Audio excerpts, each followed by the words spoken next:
Good day, gentlemen. Welcome back to Building Your Faith, where we are reminded each and every day that faith is not something you have, it is something you live. Make sure that you have your notes, your Bible, and something to write with so that you can follow along today.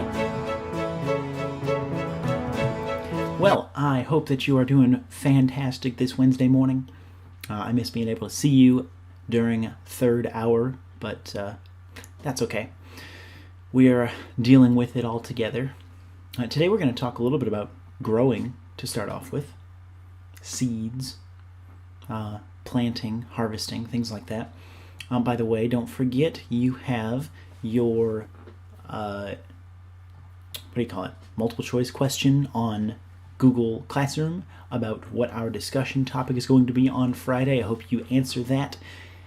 We have some interesting ones there, so make sure you answer that, get your vote in before, you get left out of the count, because tomorrow I'm going to decide, you're going to decide, I guess it's not really me, about noon, what the topic is for Friday. So I'm looking forward to the discussion. I always do. Thanks for contributing last week. It's going great. So let's get into our stuff for today. Michigan, you may have heard, maybe you haven't, they actually banned the sale of seeds. Seeds, like at a store. You can buy them online or things like that, but if you go to a store, they actually made people close gardening sections, like outdoor work sections. So if you wanted to plant your own food, you actually, you can't do that right now. You're pretty much out of luck.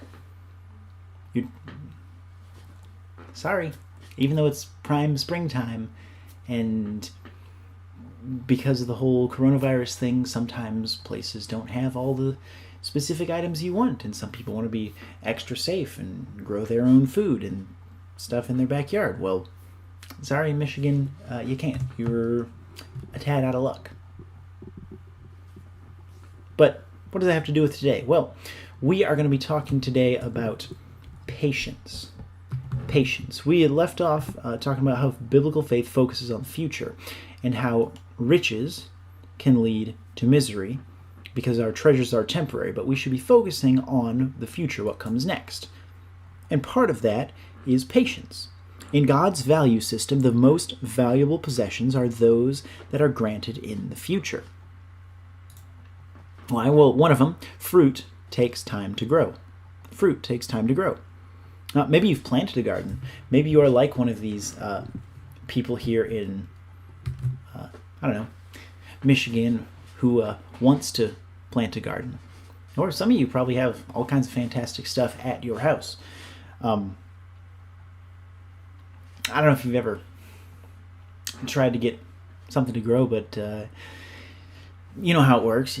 One day you go out, you dig a little hole, you put the seeds in, cover it back up with dirt. Maybe you fertilize it if you're really going all out. You really want some good plants. Then you water it, give it about 3 hours, and then you got fruit.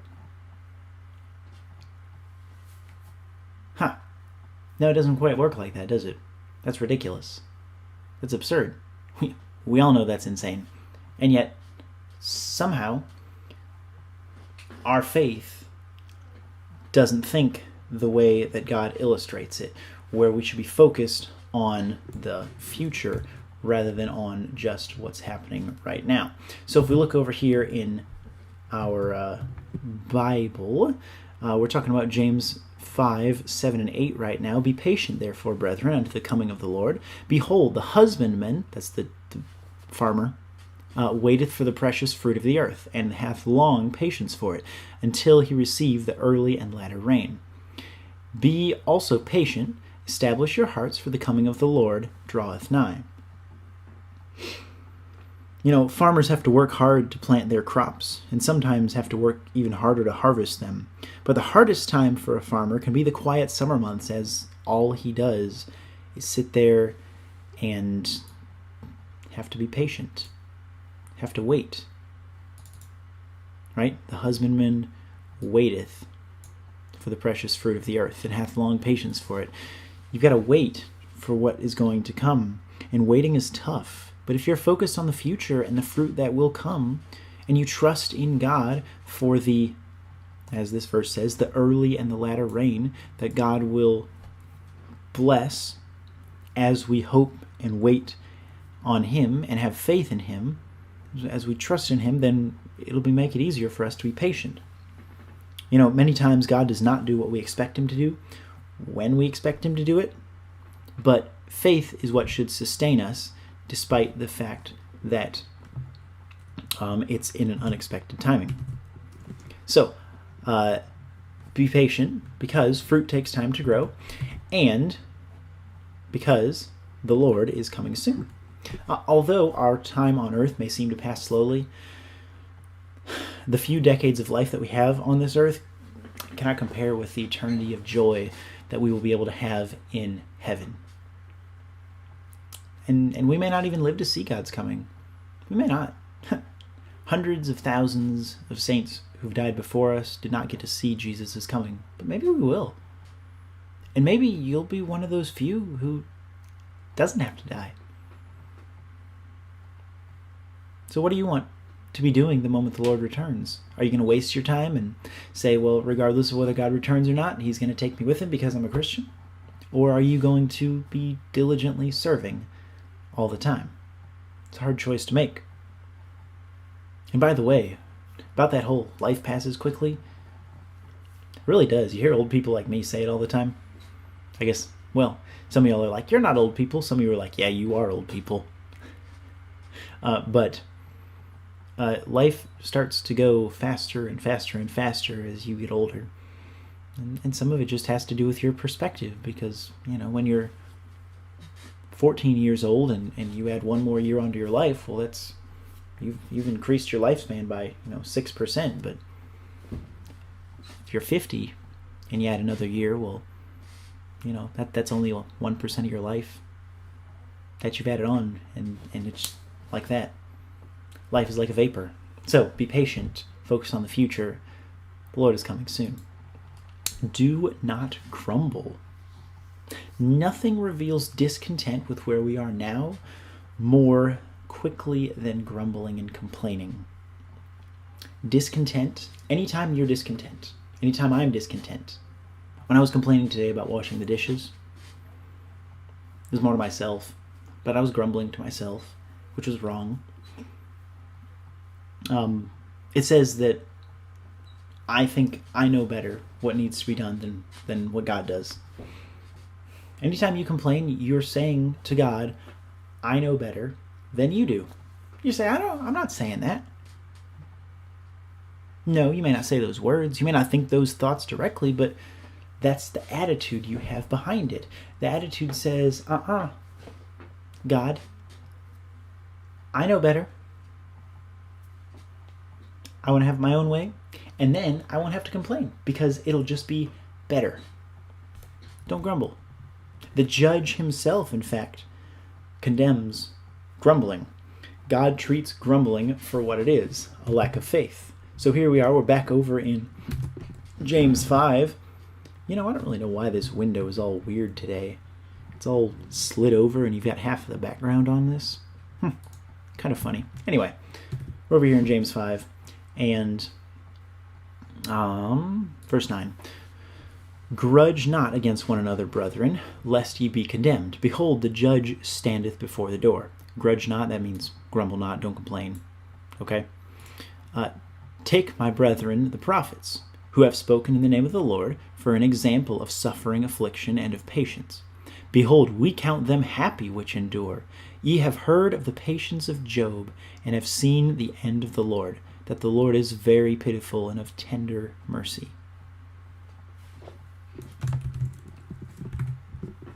The judge condemns grumblers. God calls it out directly. He says, grudge not against one another, lest ye be condemned. He said, literally, you are going to be condemned. The judge standeth at the door. God is ready to condemn you. The prophets provide an example. Few believers today have endured what the Old Testament prophets had to go through. Whether it's being chased for your entire life, like Elijah, being hated by Ahab and Jezebel during the entire duration of his ministry, Even Samuel, who was a faithful prophet of God, David and Saul, who were kings when Samuel was prophet, they didn't always like Samuel's advice. And in fact, Saul rejected it at a certain point. So, the prophets provide an example of, well, hopefully of not grumbling. I guess I said Elijah. He actually did grumble for a little bit in his life. Right after he killed 450 prophets of Baal and 400 prophets of the Grove himself, he beheaded them all. Then he went and got scared and got depressed and was sad and started grumbling. Okay. Maybe a bad example, but there are lots of other ones. And of course, the one that was mentioned in here was Job. So, there are lots of examples of suffering here. Enduring suffering with patience. What are some people who've endured suffering with patience? What do you think, Joseph? Joseph was one. He endured suffering with patience. In fact, well, his whole life was suffering, right? He was the favorite brother. He got left for dead and sold into slavery. He was the head of Potiphar's household. He got thrown in prison for 3 years. He interpreted some dreams. He got forgotten about. He became second in command in all of the land. Then his brothers came back. But he was thankful, and he answered them right. And he endured all of his suffering with patience, and he didn't become bitter the way that our grumbling, our complaining, makes us normally start to do. Example of received blessing. The prophets provide an example of receiving blessing. When they stayed faithful to God, they received great blessings. Throughout their persecution, prophets could be confident that God was accomplishing what was best for his own glory and his people through them, despite their own apparent suffering. I want to think of Hosea. The prophet Hosea, you may be familiar with, you maybe not. He actually was told by God to go marry a prostitute, despite the fact that she continued to abandon him and go back to her old ways. And he was told by God to go get her again. That's tough. And yet, he suffered through that and focused on the future of what God was telling everyone. Because God was telling everyone through the life of Hosea, he was saying, look, Hosea is like me. And that prostitute, that's like you people. My chosen people Israel, you're basically the same thing as that prostitute that I'm sending Hosea after. And I love you, my people, so much so that I'm going to keep coming after you despite the fact that you go back to your old foolish ways. Hosea received blessing for what he did. Job. Job's a great example. We love the example of Job. James loved the example of Job, which is why, of course, he mentioned it for us. He's an unusual example of a rich man who did not trust at all in his riches. And even though God allowed Satan to destroy everything that he possessed, I mean, like everything. Like, I guess his wife didn't die. But his wife told Job to curse God and kill himself. So, his wife was basically taken from him too at that point. And Scripture says that though Job endured all kinds of terrible things, he never sinned in anything that he said. You know, he famously said, it's basically, blessed be the name of the Lord giveth, the Lord taketh away. It's his to be in charge of, and I'm just going to bless him. That's tough. He had friends, his best friends, who told him to abandon God. Told him God doesn't care about you. Leave him. Why would you serve God still? This is ridiculous. And Job didn't do that. He didn't follow their advice because he knew that God was faithful. Because Job was focused on the future. He was focused on what would come next. He demonstrated perseverance in what he was doing. And then he received compassion from God. And he received mercy. He received great gifts that he did not deserve. He had not only his flocks, his animals who were stolen or killed, brought back double. But he had children who were all killed. He had children again, and more than before. They were brought back also. God showed him compassion when Job could hardly bear it any more, and he was hopeless. And then God gave him mercy. Job concluded at the end of his life that he never had to trust anything but God. And he was restored after that. Do not swear oaths. If you're focusing on the future, you should not swear oaths. Now what do I mean by this? Well, I'm not actually talking about like cursing, swearing, cuss words. This is more talking about promises. So, let's go back over here to James chapter 5, verse 12, like that. And here we are. But above all things, my brethren, swear not, neither by heaven, neither by the earth, neither by any other oath, but let your yea be yea, and your nay, nay, lest ye fall into condemnation. That's pretty strong. James said, do not swear oaths. He was almost literally saying, do not make promises that you can't keep. And you shouldn't even have to say, I swear on my mother's life that I'll do this. Or whatever it is. You've heard people do it. I pinky swear. However we like to do it now. Swearing oaths was really popular to say that you're definitely going to fulfill what you are going to do, or I will never ever do that again, I swear it. And people would swear on like God about it, right? And that's a problem, because if you're focusing on the future and your faith is headed the right direction, then your word by itself should be enough. Your word should be enough. You shouldn't have to swear on all sorts of things, and especially as they were doing in James's day, where they were starting to swear by God's name himself. I swear on the name of God that I'll do this. Well, that was basically blasphemy, because if they didn't keep that, then they were basically saying that, well, God was a hypocrite. That's crazy. But your word should be enough. And this is a really practical thing too. Have you ever made a promise? You ever said, I promise you I will get this done? Don't make a promise. You shouldn't have to say, I will make a promise. Just do it. You don't have to say, I promise you I'm going to bring my $1 by next Thursday to pay you back for that soda. Just bring the $1. Okay? Maybe this is Mr. Bottomless Soapbox.